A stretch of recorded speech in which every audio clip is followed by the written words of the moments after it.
Përshëndetje miq dhe mirë se erdhët në studion e emisionit Pa Gjurmë. Jemi live këtu në ekranin e Report TV, ku ditën e sotme redaksia jon ka vendosur të sjellë një histori të dhimbshme, një histori të trisht të një 25 vjeçare, nëna e 2 fëmijëve, e cila fatkeqësisht nuk ka kontakt me 2 të vegjëlit e saj.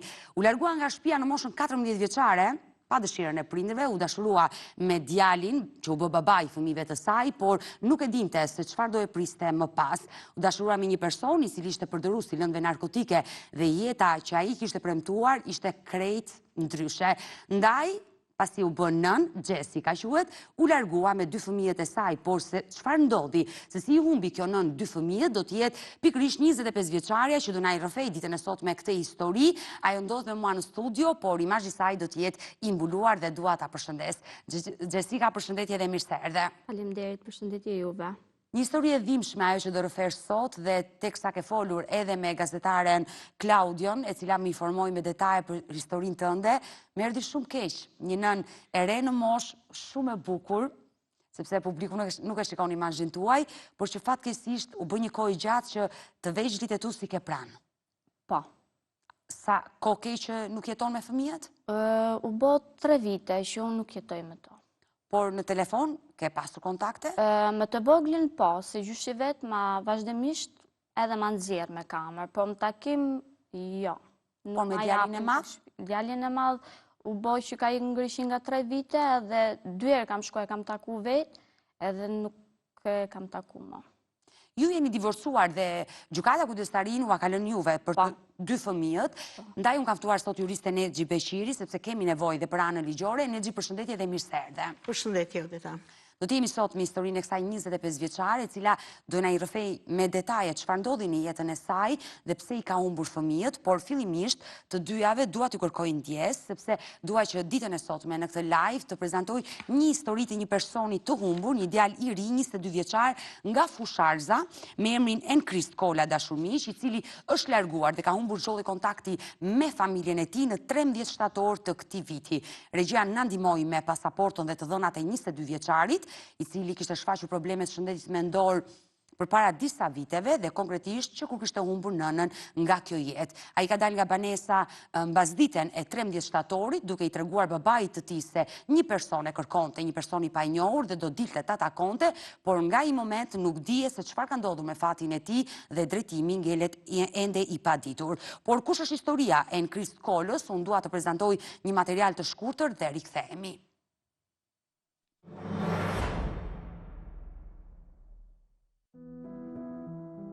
Kanë kaluar javë nga zhdukja 22 vjeçarit Enkrist Kola nga fshati Fusharrës i Pukës. I riu është larguar nga banesa mëngjesin e 13 shtatorit, pasi tha të atit do të dalë sepse një burr do vite më marr. Kur babai e pyet kush ishte ai, Enkristi u përgjigj, nuk e njoh. Prej asaj dite, ai nuk është parë më.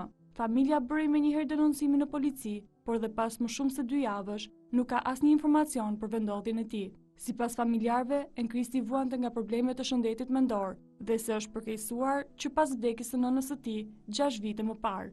Vëllai i tij, Denis Kola, thotë se kjo nuk është hera e parë që ai largohet, por këtë herë frika është shumë më e madhe, pasi mungon çdo shenjë jete.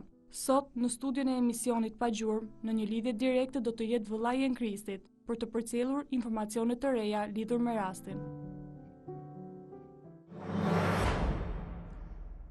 Ne këtë histori e kemi trajtuar, vetëm përpara disa ditëve vllai i tij Denisi ka qenë në studion e emisionit Pa Gjurmë, ka kërkuar ndihmën e publikut që kushdo që mund ta ketë parë 22 vjeçarin të na ndihmojë me informacione, ndërkohë që dhe policia e Pukës ka nisur kërkimet në terren, por fatkeqësisht ende nuk është gjetur asnjë gjurmë e këtij të riu. I vllai në pamundësi për të sjellë foto të vllajt të humbur, ne kemi vetëm këtë foto në dispozicion, është një foto që është marrë nga pasaporta e tij.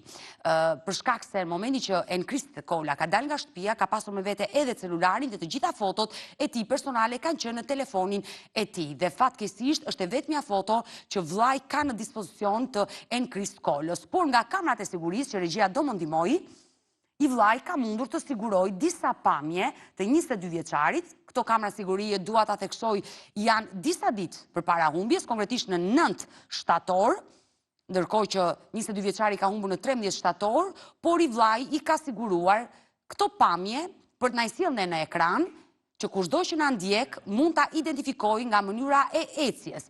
E theksoi 22 vjeçari kishte probleme shëndetit mendor, ecte ngadalë, kokën e mbante gjithmonë ulur, fliste me vete, që kushdo që mund ta shikojë, mund ta kuptoj që ka probleme të shëndetit mendor. Dhe ditën që ka dalë nga shtëpia, ka pasur të veshur pikërisht këto rroba. Ndaj këto pamje filmike janë të rëndësishme, ndaj dhe po i japim ditën e sotme. Ndërkohë që regjia të më ndihmoj dhe ta ndaloj pikërisht këtu videon, duket qartë imazhi i 22 vjeçarit, një trup mesatar i veshur me një palatlete të zeza, me një paltuta të zeza, një xhaket ngjyrë portokalli, flokët e zinj, sigurisht me mjekër i parruar dhe ditën e sotme ne kërkojmë ndihmë urgjente, kushdo që mund ta ketë parë, mund ta ketë hasur në lagjin e tij, në qytetin e tij, është i lutur të lidhet me emisionin pa gjurmë. Ndërkohë që Denisin e kam në një lidhje dhe dua menjëherë ta përshëndes vllain e të humbrit. Denis, përshëndetje. Përshëndetje, Sheni. Unë dua të pyes në fakt, sepse ditën e djeshme ne nuk arritëm dot të komunikonim bashk, për shkak se ju nuk ishit val. Dua të pyes nëse ka mbritur ndonjë informacion në familjen tuaj, pasi edhe policia e Pukës na ka kontaktuar. Deri tani unë s'kam asnjë informacion. Pra, Nuk nga ardha si informacion se të mund të jetë, po policia thotë se vazhdon ndihmet, por deri tani nuk kemi asgjë konkret.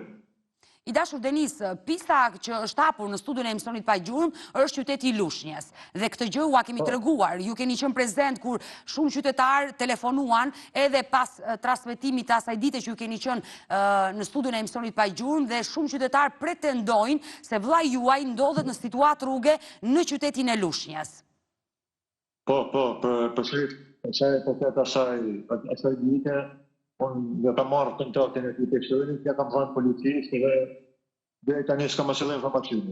Ndërkohë që gjitha kontaktet e qytetarëve ja kemi kaluar dhe ne policisë, por ndonjëherë qytetarët trembet kur në telefonin e tyre prezantohet që jemi policia dhe unë dua t'ju kërkoj ndjes gjithë qytetarëve të Lushnjës që ndoshta numrin e tyre ja kemi kaluar policisë, por vetëm me një mision që ju të na ndihmoni. Ndoshta mund të bëhet fjalë për një person tjetër që mund të ketë ngjashmëri me të riun që kërkohet në studion e emisionit pa gjurmë, por qëllimi është ta identifikojmë dhe me shpresën që mund të jetë Enkrist Kola që ndodhet pikërisht i vllai me mua në këtë lidhje dhe ai është i humbur. I dashur Denis, numrat e dëshmitarëve ne ua kalojmë familjarëve. Ti ke folur vetë me ndonjë qytetar nga Lushnja? Jo, nuk kam folur fare. Vetëm atë rastin, aty burri nga Lushnja kam kaluar direkt atë në polici. Nuk e pasur kontakte, e qartë. Ju nuk keni pasur kontakte me qytetarët dhe pse i ke patur në dispozicion këta numra, unë dua të them që ne kemi pasur kontakte të vazhdueshme me qytetarët e Lushnjës, ndërkohë që në skaletën time gazetarja më ka shënuar një tjetër numër të një dëshmitare, por që unë nuk dua ta marr në këtë transmetim live, këtë numër do ta kaloj ty. Sepse ne kemi folur dhe është e rëndësishme që nëpërmjet policisë tashmë, por nga informacionet që unë kam, policia e Pukës është lidhur automatikisht me policinë e Lushnjës dhe të gjitha këto informacione ja ka kaluar policisë të Lushnjës dhe në djenin time edhe policia e Lushnjës po bën kërkime brenda në qytet për të arritur për të gjetur këtë person të ri në moshë që është në situatë rruge dhe dyshohet se mund të jetë vllai juaj. Shpresojmë të ketë në këtë tani. Edhe unë uroj dhe shpresoj që të jetë Enkrist vllai juaj, sepse ai u bë goxha ditë që është larguar, është pa medikamente, situata e tij mund të jetë rënduar dhe është e rëndësishme që ta gjejmë dhe ta kthejmë në shtëpi. Ndaj 26 vjet bën sot. E vërtet. Ndaj regjia i lutem edhe një herë pasaportën e 22 vjeçarit nga Puka, më saktë nga një fshat i Fusharzës, është vendlindja e Enkrist Kolës. Kushdo që e njeh të dashur miq, kushdo që e ka parë këtë të ri, i cili ka probleme shëndetit mendor, ecën ngadalë, po jap disa karakteristika të tij, të cilat na i ka vënë në dispozicion vllai, edhe nëpërmjet një video. Enkrist Kola, probleme shëndetit mendor, ecën ngadalë, flet me vete, është një trup mesatar, momentin që ka dalë nga shtëpia ka pasur të veshur pikërisht të rroba që po shikoni në ekranin tuaj dashur miq, një palatlete të zeza, një paltuta të zeza dhe një G-box. Drejtimi ngelet ende i paditur, dyshohet se ky i ri mund të ketë përfunduar në qytetin e Lushnjës, për shkak të problemeve që ka, nuk di të kthehet në banesë, Kështu që kushdo që e shikon është i lutur të lidhet me redaksin ton, unë vazhdimisht jap kontaktet tona, ne kemi 2 numra në dispozicion, një numër fiks dhe një numër celular që ndodhet poshtë ekranit tuaj dashur miq, por mund të na shkruani dhe në faqen tonë Facebookut Pa Gjurmë Report TV, por mund të njoftoni edhe policin, pasi dhe kjo e fundit tashmë e ka marrë denoncimin dhe ka nisur kërkimet. I dashur Denis, ne do mbetemi në kontakt, po dua ta mbyll me një mesazh. Një mesazh dhe ju për gjithë qytetarët apo për audiencën e Pa Gjurmë. Patjetër. Po që mund të shohë, kontaktuje për videon tuaj, raport të ne, dhe shpërqejmë që gjendje të një të ti, që më bënë shumë kohë, që të gjatë pa e lashe, pa medikamente, shpërqej të gjatë. Urojmë që ti jetë mirë, mos këndodhur asgjë e keqe me fatin e tij dhe lutemi të gjendet sa më shpejt dhe të kthehet pranë jush. Shpeshim. Do mbetemi bashkë në kontakt Denis dhe të përshëndes nga Tirana. Patjetër, përshëndetje. Të falenderoj. Mirë, me historinë e Krist Kolës, në këto momente ne do të kalojmë në një këshill mjekësore dashur miq dhe do rikthehemi sërish të bashkë live për të vazhduar me historinë e Xhesit, 25 vjeçares, nëna e 2 fëmijëve të mitur, e cila ka më shumë se 1 vit që nuk ka kontakte me fëmijët e saj. Kalojmë te këshilla mjekësore dhe rikthehemi. Mirë, jemi sërish bashkë live të dashur miq për të vazhduar me historinë qendrore që kemi përgatitur për ditën e sotme. E prezantova edhe në fillim të programit. Do të flasim për një nënë e cila është e re në moshë, aktualisht është 25 vjeç. Xhesi i the rastin shkurt, por ai ka vendosur që ditën e sotme ta ketë imazhin të mbuluar. E ka të vështirë, mbytet nga emocionet dhe është dëshira e saj dhe ne respektojmë vendimin e çdo personazhi që vjen në këtë studio. Xhesi do rrëfej jetën e saj të vështirë, që në moshën 14 vjeçare kur u dashurua me babajnë e fëmijëve dhe u largua nga shtëpia pa dëshirën e prindërve dhe pse ata e mbështetën dhe vazhdojnë ta mbështesin edhe sot e kësaj dite. Por kush është historia e kësaj 25 vjeçare? Unë dua të prezantoj një kronik që gazetarja ime Klaudia ka përgatitur dhe rikthehemi për të dëgjuar rrëfimin e saj.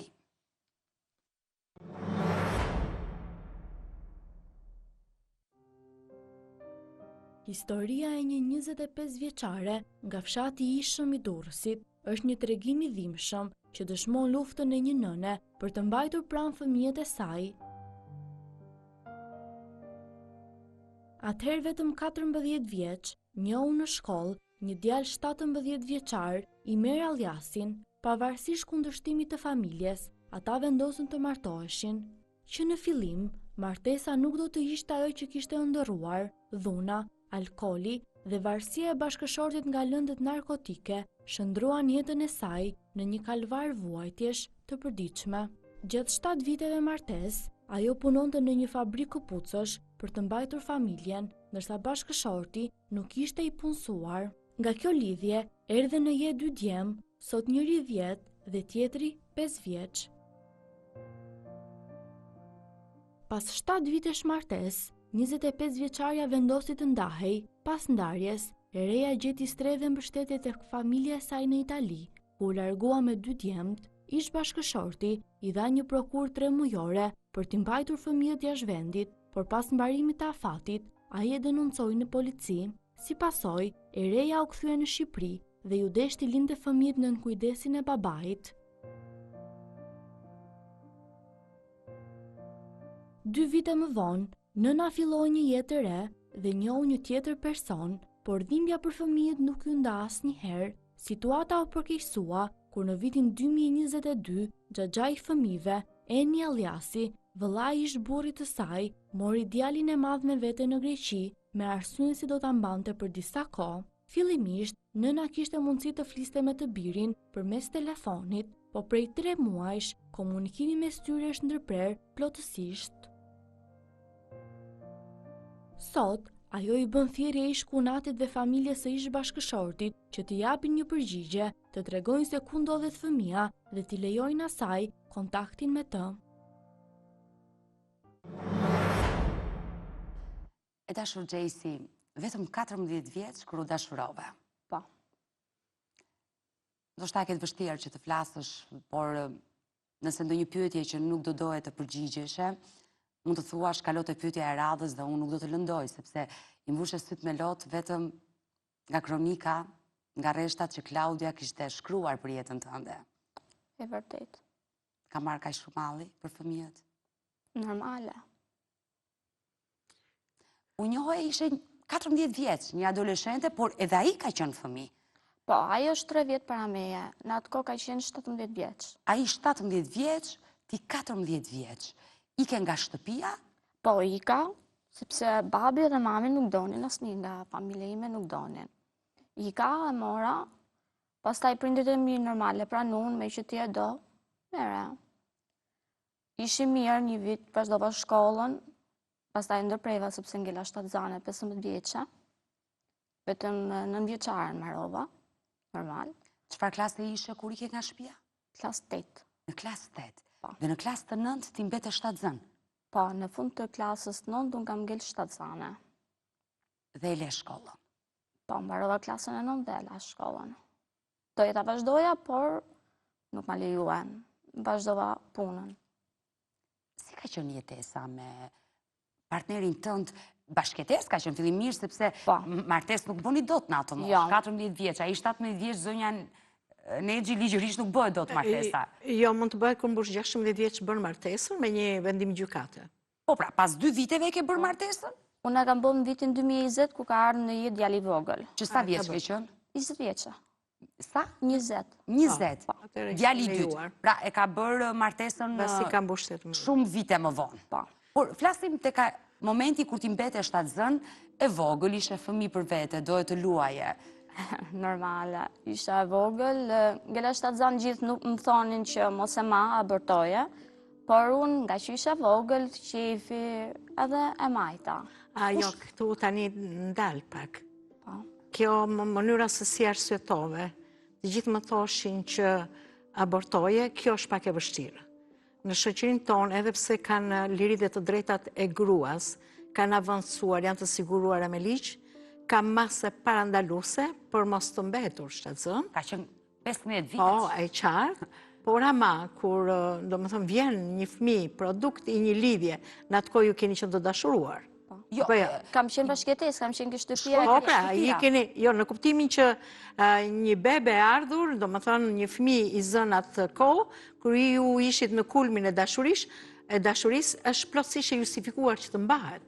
Kështu që nuk ma merr mendja se ju do dëgjonit një zë që thoshte jo abortoje. Po familjarët tonë nuk e donin këtë gjë. Prindrit Nga prindrit e mi jo dhe prindrit e ati jo. Nuk doni me mendimin që nuk janë gati për të bërë prindër. Atëre, natyrisht që mjekësia sot ka forma parandaluese për mos mbetur shtatzën. Kështu që këto gjëra duhet i dinë vajzat sot, në mënyrë që si thua ta ruajnë veten, sepse edhe abortet nuk janë gjëra të lehta. Ndonjëherë janë me pasoja për gjithë jetën e një vajze që do të bëhet nën. Kështu që ne sa gjëra mund t'i themi në mënyrë të drejtë për drejtë, që në qoftë se do më thënë dikush pendohet për një gjë që ka bërë, atëherë mos pendohen të tjera, po t'jenë shumë të kujdesshme, qoftë në lidhjen dashurisë dhe pasaj lidhje për të patur një fëmijë, qoftë edhe për të mbetur shtatzën dhe për të patur një bebe. Pra sa nuk janë sot vitet që ti duhet biesh viktim e gjërave të cilat ti, më thënë, nuk i do, ose në një moment jo shumë larg, pas 2-3 vjetësh ti të pendohesh. Por Gjesi nuk u pendua, sepse atë fëmijë e mbajti, vendosi që do ta sillte në jetë dhe falë Zotit, ai fëmijë sot sa vjeç është? Ai sot do 10 vjeç. Është 10 vjeç, djali i madh. Që mund thoshit këtë më mirë, që do më thënë jeni e lumtur që keni një djalë 10 vjeç, ashtu si dhe vajzën që është një moshë më të vogël. Jo, të dy djemi, ka të dy djemi. Mrekullie. E dashur Gjesi, pasi erdhi në jetë djali i parë, ti 15, ai 18, kjo ka qenë mosha juaj. Si vazhdoi jetesa juaj? Unë jam e sigurt që ju në atë kohë ende se kuptoni çfarë ishte prindërimi. Normal, nuk e kuptonim. Kur djali shkoi 6 muaj, unë vazhdova punën në një fabrikë. Edhe pse isha e vogël, më pranuan në punë. E lash vjerës, e ka majt ajo. Që kujdesej. Po, edhe unë ikësha në punë. Si ka qenë marrëdhënia jote me njerëzit e burrit? Me njerëzit e burrit. Me vjerin edhe aktualisht unë flas, kam komunikim shumë të mirë. Me vjerën jo. Por pse? Se sa herë gjithë ngërçi dhe problematika në një familje mes nuk e di. Nusës dhe vjerisë është vjera ajo që është sa herë që sjell një konflikt. Pse? Nisi konflikti mes teje dhe Vjerës që solli ndarjen, apo nisi direkt me partnerin tënd? Nuk ka lidhje fare, sepse ishte ky që kishte krejt problemin. Po ama edhe nona vetë e mbrojte. Babaj vetë ishte më kratim, nona vetë e bëjte lej, sepse u martu Juria do ta bëj jetën e vetë. Edhe pse s'punonte, punojsha unë s'dua ta bëjsha jetën time, do ta bënte ai jetën e vetë. Vitën 3 natës, më 4 mëngjesit në shtëpi, unë do iksha më 5 gjysmë punë. Më gjejtë më gjumë, e kapte ajo e pijes pse ti e në gjumë, më gjejtë të zgju pse ti e zgju, hyte nga dritarja, kot pa lidhje ca gjona që i ka pija. Edhe erdhi koha që nuk munda mo të duroj me... Kur nisën këto konflikte dhe kjo xhelozi e partnerit tënd ndaj teje? Nisën masi djali u boj i vjeç, 2 vjeç, masi edhe i u rrit pak sepse ishte i vogël kur. Dhe momenti që nisën konflikte, le të themi që ai xhelozonte ndaj teje, Vjera të thoshte që ai u martua i vogël dhe do të shijoj jetën. Po. Sepse të gjithë ata që martohen të vegjël e dashur Nexhi, atë adoleshencën që e kanë do ta nxjerrin në një kohë, edhe qoftë më të mëdhej në moshë për ta shijuar. Kjo ndodh pak a shumë, disa gjëra që nuk i kanë bërë në rini, gaboj dhe i bëjnë edhe kur janë në moshë madhore dhe janë të martuar dhe janë bërë prindër. Që do të thotë? Që të thotë bëjnë gabime, kjo është realiteti. Bëjnë gabime, por ndryshe janë gabimet që vinë thjesht nga mosha, e adoleshencës, gabimet të vogla, dhe tjetër është që tjetë një njeri tillë që sikur është 17, 27 dhe 47 do të mbetet i tillë. Kështu që unë problemin... Adoleshencë e vonuar, le të themi. Po, pra, unë problemin e shoh pikërisht që në një nxitim nga të dy palët. Ma merr mendja që juve e keni menduar gjithmonë. Po. Që, domethënë, ndoshta s'ishte zgjidhja e duhur. Ndoshta nuk ishte njeriu duhuar. Nuk ishte fakti që s'kish kalu adoleshencën. Se 17 vjeç kur e keni njohur ju, ai e ka kalu adoleshencën. Dhe ndërkohë që mbetës shtatzën, kaluan 2-3 vjetë, u bët me fëmijë, natyrisht 20 vjeç, një djalë, s'mund thua që është i papjekur. Jo, i papjekur jo, po që është i ri. Është i ri, po, mund të ketë frikë nga përgjegjësitë për familjen, kurse çfarë është që ka të bëjë me anët e karakterit, me personalitetin e njeriut, nuk lidhen shumë me moshën, lidhen me edukatën që ka, me përgjegjësinë që ka për jetën, me angazhimet konkrete, me faktin nëse për atë rruga është puna për kushtimi për familjen, apo është rakia, është droga, është argëtimi, është qefi personal e tjerë. Që që janë gjëra të ndryshme. Ma me mëndje që Xhezi i di mirë këtë gjë. I ka përjetuar në lëkurën e saj, po Xhezi thaj që unë punoja dhe pse isha e vogël, më pranua në punë. A i s'punonte dhe ish Vjera i thoshte që a ju martua i vogël, do shijoj jetën. Pra, nëna, le të themi, në mbrojtje të djalit për të shijuar jetën duke shkatëruar një vajzë të vogël. Këto janë papranueshme, janë absurde. Më thënë, qofë se Xhesit nuk e ka pat fajin edhe Vjera, se kote ngel cet ke Vjera. Jo, unë nuk them që ka fajin Vjera. Të cilën e dashuroi, por që nuk ishte ashtu si që mendonte kjo. Edhe prandaj dhe sot, nga do, diskutohet që jepi një kohë vetes, njihni një njeri, njihni karakterin e tij, nëse e do punën apo nuk e do, nëse do e fitoj jetën me mundin e vetë, me sakrificën e vetë, apo do gjej rrugë, ndonjëherë dhe kriminale për të fituar paran, nëse është një njeri i edukuar, që respekton gruan, familjen e vetë, prindrit e gruas vetë, edhe që do përpiqet për që ta mbajë këtë familje. Pra ka disa gjëra esenciale që vajzat më vjen çudi ndonjëherë, që kaq shumë informacion ka sot dhe përsëri nuk dallojnë dot. Që çfarë është e rëndësishme ka ai që do marrin. Por është dhe një shprehje që dashuria të verbon. Nuk është shprehje. Po sot që është 28 vjeç, sot që është 28 vjeç, pse nuk punon? Po prandaj, po këtë ju po vërtetoni atë që po them unë, që nuk lidhet me moshën ajo gjë, sesa lidhet me vetë personalitetin e atij njeriu, çfarë formimi ka, çfarë pëlqen ai në këtë jetë, cilën rrugë ka zgjedhur për jetën e vet, çfarë përgjegjësisë merr ai për jetën e vet, po kur krijon dhe një familje. Pra, gocat mos hutohen kot. Por jam e sigurt, nëse do ta pyesim Xhesin, a do bënte të njëjtin gabim sot në këtë moshë 25 vjeç që nuk do gabonte kurrë. Jo. E dashur Xhesi, le ta vazhdojmë historinë dhe na tregosh, por çfarë ndodhi më pas? Domethënë, nisën konfliktet e para, por ti vazhdove të qëndroje në atë shtëpi. Po, edhe pse me dhunë, më shifshin prindërit e mi me shenja. Kur themi dhunë, ai të ka goditur fizikisht? Po, kam qenë ke ambulanca në ishëm, mund të vërtetojnë edhe infermierët që kam shku shumë herë, e qarë, më kanë qep me 6 kapsa, më fytyrë e gjithandej. Por për çfarë të ka dhunuar? Kot, ja jep të ajo pia, psi e në gjumë, u kapë, janë ca gjona që... A ishte përveç përdorus i alkoolit edhe i lëndëve narkotike? Po, ishte. Po unë me atë kohë nuk e disha që janë lëndët narkotike, unë tash i ka morë vesh të gjonë, mase u jam da me atë kam pa çfarë është jeta, sepse disha vetëm punë shpi punë. Edhe nuk e kuptoja, unë mendoja gjithmonë që ai pi alkool. Pastaj mora vesh gjonat. Teshu Gjesi, por kur ti u dhunove, nuk bëri një denoncim? Kam shumë urdhëmbrojtje. Në Manës kam 10 edhe më shumë urdhëmbrojtje nga ai. Në momenti që ti u pajise me urdhëmbrojtje, nuk u morën një masë ndaj ish... Po dhe ishte edhe kjo, ke fëmijë fale, këtë herë fale atëherë edhe e kam falur. Herën e fundit që ai the urdhërin e mbrojtjes, është dënuar, që është dhënë një dënim që duhet pastroj në Durrës. Punë në komunitet. Po. Punë në komunitet. Ndalemi pak dhe momenti që ti u dhunove, vajte dhe u qepe nga dhuna barbare që u shtroj. Po nuk tregoja që më ka dhënu, i thosha jam vrarë.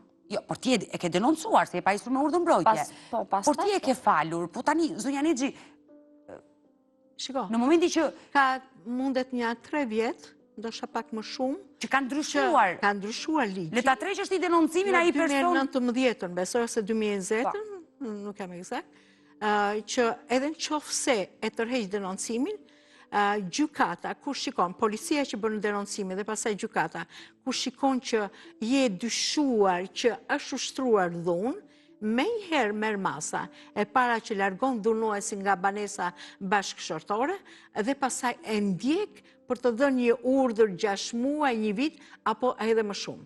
Në rast se përsëritet, është i detyruar që të futet në burg, pra nuk ka rrugëzidhje tjetër. Kështu që nuk e di se si është historia konkrete, por nuk e di dhe sa vite. Ka para vitit 2020, po them. Para vitit 2020. Po, se në 2020 nuk kam ikë fare, nuk kam pas më komunikim me të. Jam largu në Itali tek prindrit e mi ke babi, ke vllai. Pra, ka ndodhur përpara ndryshimit të ligjit pjesa që e ka falur, ka trequr denoncimin dhe është falur dhe nuk është marrë asnjë masë ndaj partnerit, ish partnerit të Gjesit. E dashur Gjesi, kur nisi kjo dhunë barbare, ti atëherë ishe vetëm nën e një djali.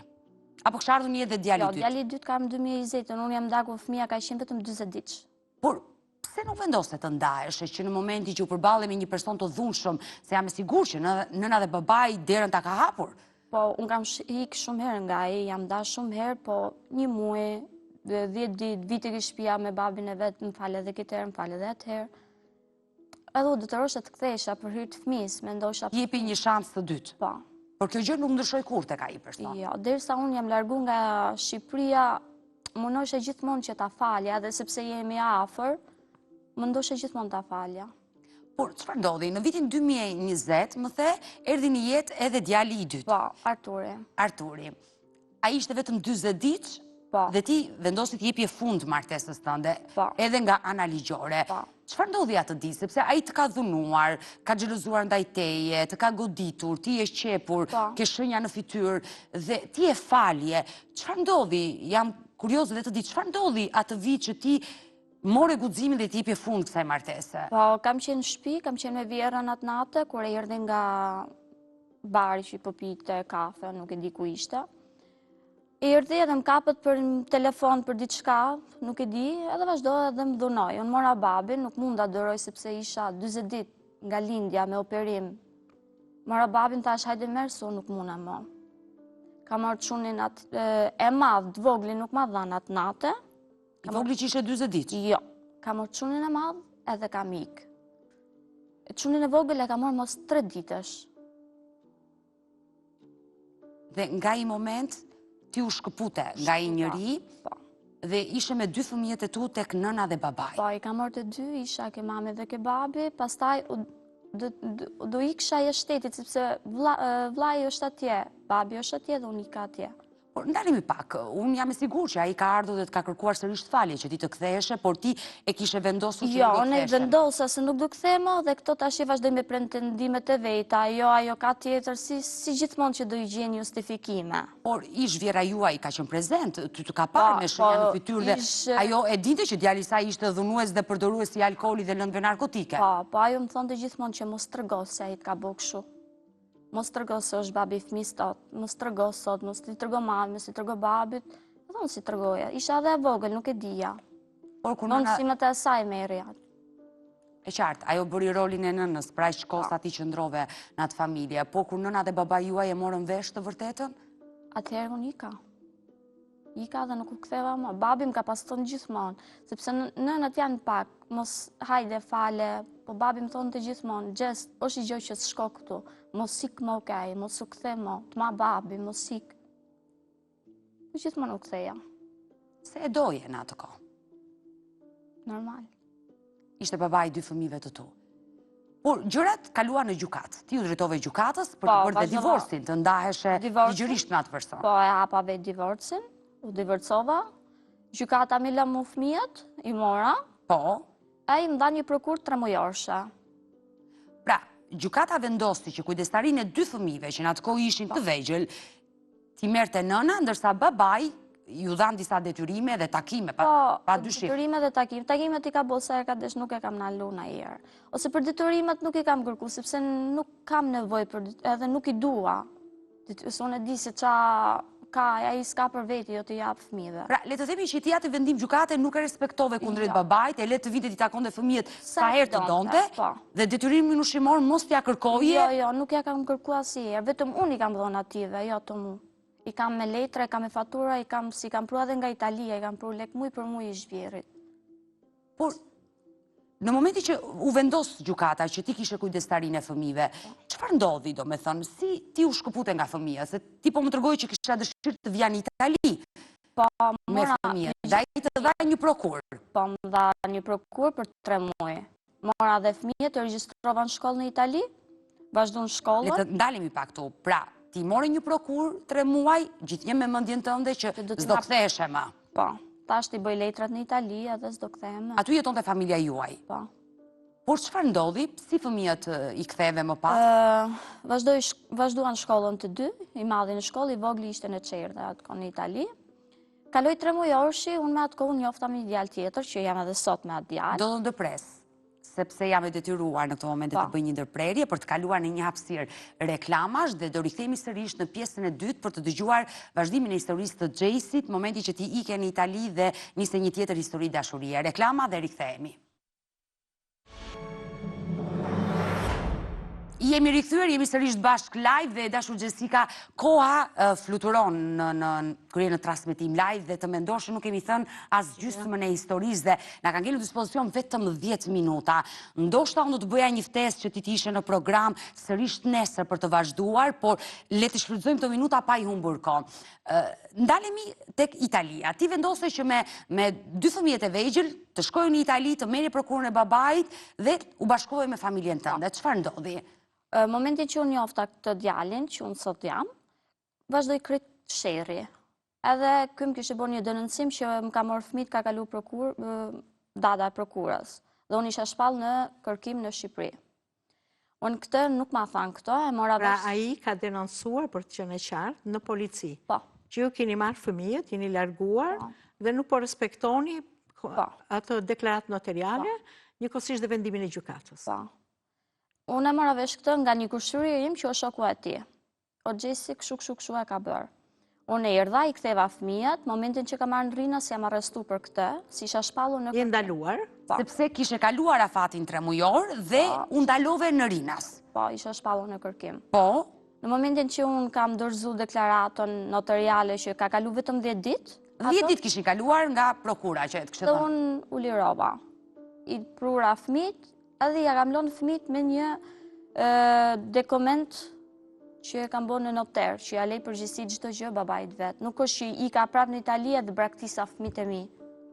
Pra, Në momentin që ti erdhe dhe solle fëmijët, le një prokur me çfarë afati kohor që ti mbante Pa babai. afat, derisa unë, ose sa herë që unë vit takoj fëmijët, ose të flas me fëmijët, të ram dakord me babin e ish-burrit. Pra ish vjerin. Se unë me ato flas, me ato merren vesh, me këto tjerë, këto të mbyllin telefonin, bllokojnë. Me ish-burrin nuk mund të flas, se sa herë flas, ai të thot sa akuza shumë të rënda, që unë nuk merrem vesh me këto asnjëherë. Po deklaratën notariale kush e firmosi? Unë edhe ai, Bashorti. po. Ish bashorti. Ish bashorti. Do E kemi atë deklaratë notariale, na i ka vendosur në dispozicion Gjejsi, pikërisht momenti që u kthye nga Italia me 2 fëmijët, vendosi me ish bashorti të bëni këtë deklaratë notariale që fëmijët i mbante babai dhe ti të nisesh në Itali sepse kishe nisur një punë dhe kishe nisur një histori dashurie në shtetin italian. Edhe i bia, edhe pse aty e kam të shkruar të gjitha detyrimet financiare të fëmijëve do të jenë në garkim të babait të tyre, unë i kam pru muj për muj nga Italia lek gjyshit. Në emër të gjyshit? Po, gjyshit, babait vetë asnjëherë. Ata që kujdeseshin për fëmijët, por fëmijët, kush kujdesej vërtet për fëmijët? Gjyshit. Gjyshi dhe gjyshja? Po, ato kujdeset edhe sot për djalin e vogël. Sepse fëmijët janë ndarë dhe Janë të ndarë. do na i tregoj të gjithë historinë, ndoshta nesër e dashur Nexhi, por në momentin që ti u ktheve në Itali, ti flisje me fëmijët? Po, flisja, pastaj me merr në telefon xhaxha i vet Eni. Po, i shkunati juaj? Po, më thot që Gjes do ma bish djalin në Greqi, sepse është më mirë për ne. Ram dakord, po i thash, do ta bi, po ama unë do të takoj fëmijët, do të flas me djalin. Por ai ta kërkoi ta sillen në Greqi për çfarë? Për pushime, për një vizitë, për ta mbajtur ai? I herë nuk më tha që ta marr e të vazhdoj të ri këtu, më tha ta marr i herë për ca muaj që të ri këte. Pastaj unë kam është edhe aty që ka qenë muaj në gusht të kthejt fëmia. Pra ti i dhe një prokur xhaxhaj që djalin e madh, ish kunati, pra xhaxhai i fëmijës, e kemi dhe atë prokur, ta merrte në Greqi për një muaj. Po nga ambasada e Milanos ka ardhur kjo? Po. Për një muaj, një vit e gjysmë fëmia nuk është kthyer në Shqipëri. Por ndalemi pak dhe ma shpjego se është pak edhe e çuditshme. Gjejsi, ti jetoj në Itali dhe fëmijët e dije ku i kishe. Ke firmosur vetë për largimin e tyre qoftë në Greqi, apo dhe qëndrimi të voglit në qytetin, në çfarë qyteti? Në fshatin Ishëm. Ishëm të Durrësit. Ti flisje në telefon, ata ti nxirrin në telefon? Gjyshi vetë... Deri këtu nuk shikojmë ndonjë shkelje, pra vërtet ju la kujdestaria, po nëna nuk qëndroi. Një minutë. U largua. Mirë, ndoshta dhe gaboj, prandaj të kam ftuar sot. Ku qëndron shkelja? Pse? Tani ka një vendim gjykate. Po. Kur bëhet zgjidhja e martesës, natyrisht përcaktohet e regjimi i prindërimit. Do me thënë që kush ka kujdestarin e 2 fëmijëve, dhe prindi tjetër, pra do t'i mbante mamaja, dhe prindi tjetër do i takoj një javë, një 2 javë, në pushimet verore, njëkohësisht përcaktohet në dimër, njëkohësisht përcaktohet dhe sasia e parave që do t'i japi ai për të rritur këta fëmijët. Pra ky është një vendim gjykate që nëse nuk ankimohet nga njëra palë, paditësi ose i padituri, atëre merr fuqi ligjore. Tani, për një lëvizje 3 muaj jashtë shtetit, siç e ka bërë marrëveshjen deklaratën notariale bashkëshorti i Gjesit, ish bashkëshorti, natyrisht që ka qenë në rregull. Por tani, t'i japësh të drejtat ligjore që i takojnë babait, t'i japësh gjyshit apo xhaxhait, kjo nuk ka kuptim. Domethënë, nuk mund të shtit të cënosh vendimin e gjykatës, sepse çfarëdo që të ndodhi me atë fëmijë, përgjegjës ligjor nuk është as xhaxhai, çfarë duhet të bënte kjo nën? Jo. Kur një baba nuk jepte më prokur që ajo t'i mbante fëmijët në Itali. Atëre, nëse nuk i jep, atëre e interesuara, në këtë rast është mamaja e 2 fëmijëve, bën një kërkesë padi në gjykatë dhe kërkon një, si thua që me vendim gjykate, duke e plotësuar, duke furnizuar gjykatën me prova të ndryshme, të kërkoj o t'i mbaj 1 vit fëmijët jashtë, o t'i mbaj 2 vjet e tjerë. Natyrisht, pale paditur do t'jetë pikërisht ish bashkëshorti. Dhe gjykata duke parë të gjitha rrethana, të gjitha provat, vendos që jo një udhtim, po për shembull, ky udhtim të zgjasë 3 muaj ose për 1 vit, për 2 vjet, sepse fëmijët tani janë të stabilizuar në Itali, edhe mund të qëndrojnë atje për 2 vjet, 3 vjet, por duhet i sjellin një në dimër, një në verë për shembull. Në pushimet verore dhe dimërore. Pra çdo gjë rregullohet me ligj. Gjesi i ka bërë të gjitha këto gjëra me biseda me njëri tjetrin. Dhe ajo që është esencial. Pra ka një mundësi, edhe kur s'është dakord, ish bashkëshorti. E qartë, e kuptoj. Ka një mundësi dhe gjykata vendos, sepse i shikon të gjithë rrethana dhe shikon që interesi më i lartë është i fëmijët. Qëse fëmijët kanë qenë të stabilizuar me njerëzit e mamas, kanë ja regjistruar në për shkolla, i kanë një moshë delikate, s'mund të shkëputësh, pra gjykata vendos dhe çdo vendim gjyqi është detyrim për secilin palë, qoftë paditës, i paditur dhe institucionet që përgjigjen për zbatimin e këtyre vendimeve. Kurse këtu gjërat janë ngatruar keq, sepse atë përgjegjësi juridike, ligjore, që ka Gjesi si mama e dy fëmijëve, apo babai ligjor i fëmijëve, babai biologjik, që është dhe përgjegjës ligjor dhe ai pavarësisht se është bërë divorci, tani këto përgjegjësi janë transferuar në persona të tretë, qoftë gjyshi, gjysha, xhaxha e tjerë. Ndërkohë që nëna është prezente dhe kërkon dhe babai është prezent. Mirë, bëjmë një shkputje tjetër për të kaluar në një këshill tjetër mjekësore dashumish. Dua të prezantoj prostatolin, është një suplement ushqimor i destinuar vetëm për popullatën e rritur mashkullore që ndihmon në problemet e prostatës. Njihuni me prostatolin dhe rikthehemi sërish bashkë live. Mirë, jemi rikthyer në studio dhe në fakt e dashur Gjesi nuk kemi më kohë televizive. Kështu që ne do të vazhdojmë sërish me historinë tënde, ndoshta nesër nuk e ke të mundur, por një ditë tjetër për të qenë pjesë e studios, sepse historia nuk u tregua e plot, kaq është minutazhi pa gjurmë dhe nuk dal dot nga minutazhi, por ajo që ne na intereson është që zëri jote dëgjohet, por që zëri jote dëgjohet, duhet të bëhet një përballje me palën tjetër të akuzuarën. Dua ta mbyll me një mesazh që ti drejtohesh ish njerëzve të burrit, ata që mbajnë dy fëmijët e tu, me shpresën që do na ndjekin sot. Po, unë i them që me që ai më thotë që djali ka vazhdu jetën në shkollë gjitha, unë thjesht do të flas me fëmin tim. Kam 3 muaj që si kam gjuhë zonin djalin dhe do të flas.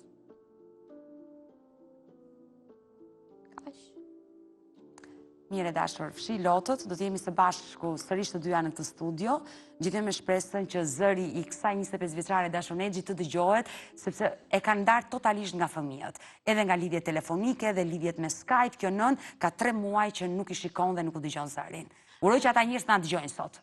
Edhe shumë gjëra zgjidhen me marrëveshje, me mirëkuptim, pa që nevoja ndonjëherë që të marrim kohën që ndonjëherë është dhe më i gjatë për të zgjidhur problemin.